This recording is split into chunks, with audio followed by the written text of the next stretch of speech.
ನಮಸ್ತೆ ಸ್ನೇಹಿತರೆ. ನಾನು ಹಿಂದಿನ ಸಂಚಿಕೆಯಲ್ಲಿ ಹೇಳಿದ್ದೆ ನನ್ನ ಕತೆ ಹೇಳ್ತೀನಿ ಅಂತ. ನನ್ನ ಕತೆ ತುಂಬ ವಿಚಾರಗಳಿರುತ್ತೆ ಇದರಲ್ಲಿ. ನನ್ನ ಜೀವನದಲ್ಲಿ ಎಷ್ಟೊಂದು ಕ್ಯಾರೆಕ್ಟರ್ಗಳು ಬಂದು ಹೋಗಿದೆ. ಪೊಲೀಸ್ ಇಲಾಖೆಯವರು, ರಾಜಕಾರಣಿಗಳು, ಸ್ನೇಹಿತರುಗಳು, ಅಳ ಅಡ್ನಾಡಿ ಜನಗಳು ಸಿಕ್ಕಿದ್ದಾರೆ, ಒಳ್ಳೆಯವರು ಸಿಕ್ಕಿದ್ದಾರೆ. ನಾನು ಈಗಾಗಲೇ ಹೇಳಿದೆ, ಸಿನಿಮಾ ನಟನೆ ಮಾಡೋಕ್ಕೋಗಿ ಒಬ್ಬರು ಡೈರೆಕ್ಟ್ರು ನನಗೊಂದು ಪಾತ್ರ ಕೊಟ್ಟರು. ಅದು ವಿಕ್ಟೋರಿಯಾ ಹಾಸ್ಪಿಟ್ಲಲ್ಲಿ ರಕ್ತವನ್ನು ಬ್ಲ್ಯಾಕಲ್ಲಿ ಮಾರಿ ನಾನು ಐಷಾರಾಮಿ ಜೀವನ ಮಾಡೋನು ಅಂತ. ಅದು ನನಗೆ ಇಷ್ಟ ಆಗಲಿಲ್ಲ. ಬೇಜಾರು ಮಾಡ್ಕೊಂಡು ಮನೆಗೆ ಹೋಗ್ಬಿಟ್ಟೆ. ಮಾರನೇ ದಿವಸ ಡೈರೆಕ್ಟ್ರ್ ಹತ್ರ ಹೋದಾಗ ಕೇಳಿದ್ರು, ಯಾಕಪ್ಪ ಅಷ್ಟು ಬೇಗ ಹೋಗ್ಬಿಟ್ಟೆ, ಮುಖ ನೋಡಿದ್ರೆ ಸಪ್ಪು ಇದೆ, ಏನಾಯಿತು ಹೇಳು ಅಂತ ಕೇಳಿದ್ರು. ಸರ್, ನಾನು ಸಮಾಜ ದ್ರೋಹಿ ಆಗೋ ರೀತಿ ಕಾಣಿಸೋದು ನನಗೆ ಇಷ್ಟ ಇಲ್ಲ ಸರ್ ಸಿನಿಮಾದಲ್ಲಿ. ನೀವು ಅಂಥ ಪಾತ್ರ ಕೊಡ್ತೀನಿ ಅಂದ್ಬಿಟ್ರಿ. ನಾನು ಸಮಾಜಕ್ಕೆ ಏನಾದರೂ ಸಹಾಯ ಆಗೋವಂಥ ಪಾತ್ರ ಇದ್ದರೆ ಕೊಡಿ ಸರ್ ಅಂತ ಕೇಳಿದೆ. ಅವ್ರು ಜೋರಾಗಿ ನಕ್ಬಿಟ್ರು. ನಾಳೆ ಹೇಳ್ತೀನಪ್ಪ, ನೀನು ಒಳ್ಳೆ ಪಾತ್ರ ಕೊಡ್ತೀನಿ ಬಿಡು, ಆಯಿತು ಅದು ಬೇಡ ಅಂದರು. ಹೋಗಿ ಮನೆಯಲ್ಲಿ ಅವ್ರ ಮನೆಯವ್ರ ಹತ್ರ, ನಾಗರತ್ನಮ್ಮ ಅಕ್ಕ ಅವ್ರ ಹತ್ರ ಹೇಳಿದ್ರಂತೆ.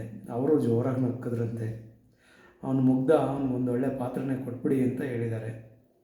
ಮಾರನೇ ದಿವಸ ಬಂದರು. ಕಾಯ್ತಾ ಇದ್ದೆ ನಾನು ಆಫೀಸ್ ಹತ್ರ. ಬಂದು ಕೂತ್ಕೊಂಡು, ನೋಡಪ್ಪ,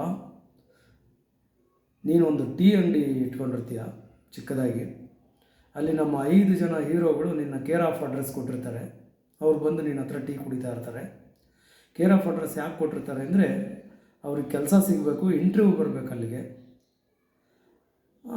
ಅದಕ್ಕೋಸ್ಕರ ನಿನ್ನ ಅಡ್ರೆಸ್ ಕೊಟ್ಟಿರ್ತಾರೆ. ಊರುಗಳಿಂದ ಬಂದಿರೋರವರು, ಹಳ್ಳಿಗಳಿಂದ, ಚೆನ್ನಾಗಿ ಓದ್ಕೊಂಡ್ರವರು ಆ ಥರ ಅಂತಂದು ಹೇಳಿದ್ರು.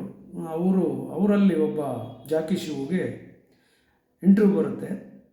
ಆ ಲೆಟ್ರ್ ತೊಗೊಂಡು ಹೋಗ್ತೀಯ, ನೋಡಿದ್ರೆ ಅವ್ನಿಗೆ ಆಕ್ಸಿಡೆಂಟ್ ಆಗಿಬಿಟ್ಟಿರುತ್ತೆ. ನರ್ಸಿಂಗ್ ಹೋಮಲ್ಲಿ ಅಡ್ಮಿಟ್ ಆಗಿರ್ತಾನೆ.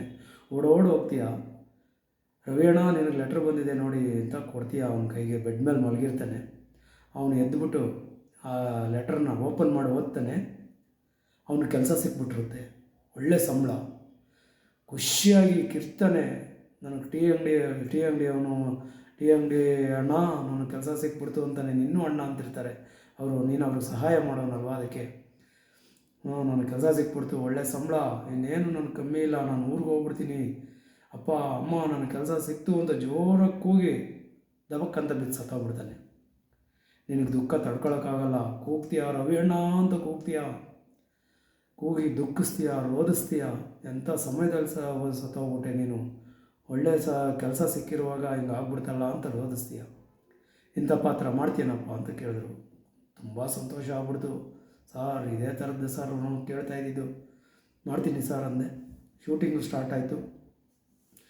2-3 ದಿವಸ ನಂದು ಶೂಟಿಂಗ್ ಆಯಿತು, ನನ್ನ ಪಾತ್ರದ್ದು. ಸೆಟ್ಟಲ್ಲಿ ಎಲ್ಲ ಕಡೆ ನಾನು ಸಾಕಷ್ಟು ಕೆಲಸಗಳನ್ನ ಮಾಡ್ತಾಯಿದ್ದೆ.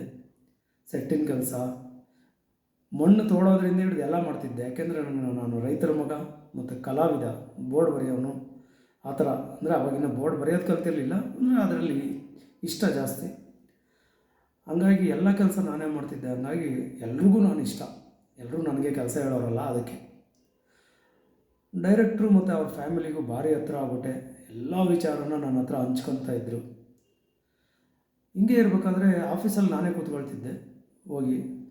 ಆಗ ಒಂದು ದಿವಸ ಇದ್ದಕ್ಕಿದ್ದಂಗೆ ಆಫೀಸಲ್ಲಿ ಕೂತಿರ್ಬೇಕಾದ್ರೆ, ಅವ್ರ ಆಫೀಸಲ್ಲಿ ಕೂತಿರ್ಬೇಕಾದ್ರೆ ಒಬ್ಬ ಗುರುರಾಜ ಅನ್ನೋನು ಬಂದ. ಅವನು ಸಿನಿಮಾ ಇಂಡಸ್ಟ್ರಿಯಲ್ಲಿ ಇದ್ದವನು, ಸ್ವಲ್ಪ ಏಜ್ ಆಗಿದ್ದವರು.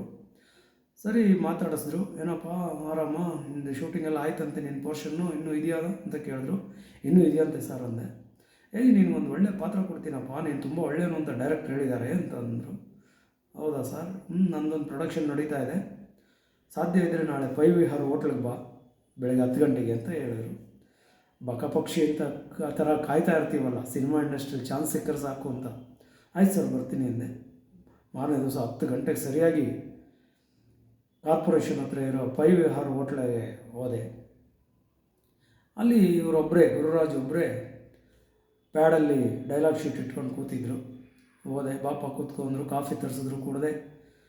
ನೋಡಪ್ಪ, ನಿನಗೆ ವಜ್ರಮುನಿ ಮಗನ ಪಾತ್ರ ನೀನು ಕೊಟ್ಬಿಟ್ಟಿದ್ದೀನಿ, ತುಂಬ ಚೆನ್ನಾಗಿದೆಯಪ್ಪ, ಹೊಲದಲ್ಲಿ ರೈತ ನೀನು, ಹಂಗೆ ಹಿಂಗೆ ಅಂತೆಲ್ಲ ಹೇಳಿದ್ರು. ಹೌದಾ ಸರ್ ಅಂದೆ. ಡೈಲಾಗ್ಸ್ ಎಲ್ಲ ತೋರಿಸಿದ್ರು, ಭಾರಿ ಖುಷಿಯಾಗೋಯ್ತು. ಸರಿ ಸರ್ ಅಂತ ಹಂಗೆ ಮಾತಾಡ್ತಾ ನಾನು ಹೊರಡ್ತೀನಿ ಸರ್ ಅಂದೆ. ಹೊರಡು, ನನಗೊಂದು ಸಣ್ಣ ಸಹಾಯ ಆಗಬೇಕು ಅಂದರು. ಏನು ಸರ್ ಅದು ಅಂದೆ.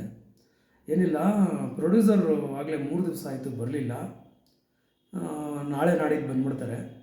ಇವತ್ತು ರೂಮ್ದು ಬಿಲ್ ಕಟ್ಟಬೇಕು, ತುಂಬ ಪ್ರಾಬ್ಲಮ್ ಆಗಿದೆ, ಒಂದು 2,000 ರೂಪಾಯಿ ದುಡ್ಡು ಕೊಡ್ತೀಯಾ ಅಂತ ಕೇಳಿದ್ರು. ಸರ್ ಅಷ್ಟೊಂದು ದುಡ್ಡು ನನ್ನ ಹತ್ರ ಎಲ್ಲಿದೆ ಸರ್, ಇಲ್ಲ ಅಂದೆ. ನೋಡಪ್ಪ ಇದ್ದರೆ ಕೊಡು, ಇಲ್ಲಾಂದರೆ ಬೇಡ, ಪಾತ್ರ ನೀನು ಕೊಡ್ತೀನಿ ಬಿಡು ಅಂತಂದರು. ಸರಿ ಸರ್ ಅಂದ್ಬಿಟ್ಟು, ಸರಿ ಸರ್ ನಾನು ಮನೆಗೆ ಹೋಗಿ ಬರ್ತೀನಿ ನೋಡೋಣ ಅಂದೆ. 1,500 ರೂಪಾಯಿ ಅಂತೂ ಬೇಕೇ ಬೇಕಪ್ಪ, ಆದರೆ ಕೊಡು ನೋಡು ಅಂತಂದರು. ಆಯ್ತು ಸರ್ ಬರ್ತೀನಿ ಅಂದ್ಬಿಟ್ಟು ಹೋಗಿ 1,500 ರೂಪಾಯಿ ಹೊಂಚ್ಕೊಂಡು ಹೋದೆ, ಕೊಟ್ಟೆ. ನಿನ್ನ ಇದನ್ನು ಸಹಾಯನ ಯಾವತ್ತೂ ಮರೆಯಲ್ಲಪ್ಪ, ನಿನ್ನ ಇಂಡಸ್ಟ್ರಿ ನಾನು ಇರೋವರೆಗೂ ನಿನ್ನ ಕ್ಯಾರೆಕ್ಟರ್ ಹಾಕಿ ಬೆಳೆಸ್ತೀನಿ, ಹಂಗೆ ಹಿಂಗೆ ಅಂತಂದರು. ಆಯ್ತು ಸರ್ ಪರವಾಗಿಲ್ಲ ಅಂದ್ಬಿಟ್ಟು ಬಂದ್ಬಿಟ್ಟೆ.